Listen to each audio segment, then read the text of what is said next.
আসসালামু আলাইকুম। তো আলহামদুলিল্লাহ কালকে রাত 12টার দিকে আমি আর কি আমাদের বাড়িতে এসে পড়ছি।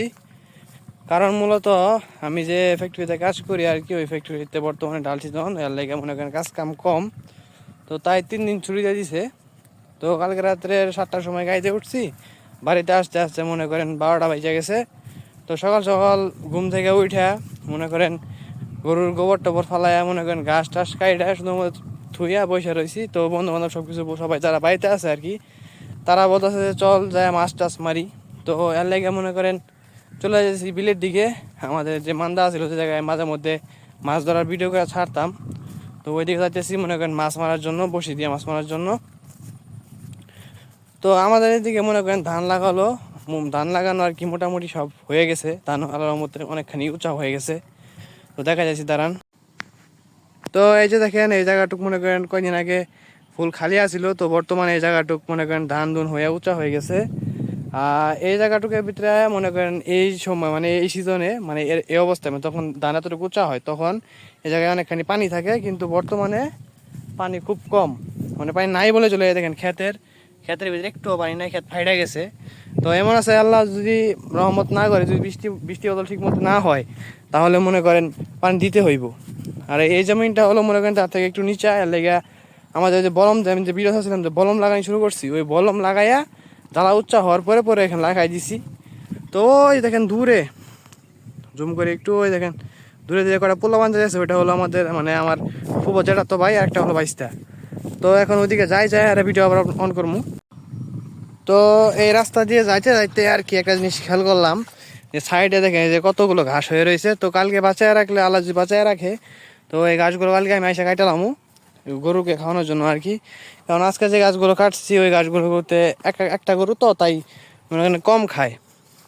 তো কালকে সকালে আইসা আল্লাহর রহমতে এই গাছগুলো আমি কাটালাম। তো কি আর বলবো আর কি, মনে করেন উপরে জমি যেগুলো আছে ওগুলোতে পানি নাই, এর লেগে মনে করেন ধান মানে ছুবাইতে পারতেছে না, ধান মোটা হইতেছে না। আর এইদিকে আমি যে জায়গাতে যাই বর্তমানে যাইমু মান্দার কাছার দিকে যাইমু, ওইদিকে মনে করেন প্রায় কোমর পর্যন্ত পানি এখনো। ওইদিকে ধান লাগানো শুরুই করে না, এখন তো লাগায় মনে হয় না এবার লাগাইতে পারবে। তো তাও আল্লাহ ভরসা, আল্লাহ তাআলা যা করে ভালোর জন্যই করে। তো আমি ছুটি পাইছি হলো 3 দিনের, মনে করেন 3 দিন একটু কাজ কম থাকবে, এজন্য 3 দিনের ছুটি পাইছি। তো ওই 3 দিনে আপনারা মোটামুটি ভালোই ভিডিও পাবেন। তো আপনাদের সকলকে ধন্যবাদ। আমার এই মানে হঠাৎ করেই দেখলাম, খেয়াল করে দেখলাম যে আমার 1000 ফলোয়ার হয়ে গেছে। তো আপনার সবাইকে ধন্যবাদ যে আমার 1000 ফলোয়ার কমপ্লিট করে দেওয়ার জন্য। আপনারা এইভাবে আমার পাশে থাকবেন। তো এখন বিলের দিকে যাইতেছি, যাই আবার ভিডিও অন করবো। তো এই দেখেন মনে করেন এইদিকে পানি প্রায় হাঁটুর উপরে আছে। তো এদিকে ধান লাগাই রয়েছে, ধান ক্ষেতের ভিতরে যাইতে হইতেছে আর কি, কারণ ক্ষেতের আইলের কোনো সিস্টেম নাই, এদিকে আইল খুঁজ পাওয়া যায় না। তো তাই পানির ভিতরে নেমে আর কি চলে যাইতেছি। তো ওই যে দূরে ওরা বসে মানে বসিতে মাছ মারতেছে, তো ওইদিকে আমি এখন যাইতেছি। বসি আমার জন্য এক্সট্রা একটা আছে। তো থাকেন, সাথে থাকেন, দেখা যাক কি মাছ কমালে খুদা রিজিকে রাখছে আল্লাহ তাআলা।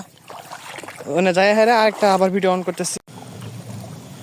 তো আমাদের বিলের অবস্থা এখন মনে করেন প্রচুর খারাপ, কারণ যে পরিমাণ জঙ্গল হয়েছে এর ভিতরে হাইটা যাওয়া খুব কঠিন। মনে করেন এক কদম দিতে গেলে মানে অনেক কষ্ট হয়ে যায়। তো এই কষ্টের ভিতরে আর কি বিলের দিকে কেউ ঘাস কাটতেও যায় না, তাই আমিও ঘাস কাটতে যাই না। তো মনে করেন মাছ কিছু অল্প কিছু পাইছি, তো এই মাছ ভিডিওটা আর কি দেয় নাই। মানে বিলের দিক যাওয়ার পরে অনেকক্ষণ পরে সন্ধ্যা মাগরিবের আজানের আগে আগে মনে করেন একটা বড় মাছ পাইছিলাম, ওই বড় মাছটা নিয়ে চলে আসছি। কারণ আর সারাদিন যে বসে আসছিলাম তখন কোনো কই মাছ আমি পাই নাই। তো বিলের দিক মনে করেন মাছ এখন আছে মোটামুটি, আলহামদুলিল্লাহ মাছ আছে, কিন্তু তাও আমি মনে করেন এরকম মাছ ধরতে পারি নাই।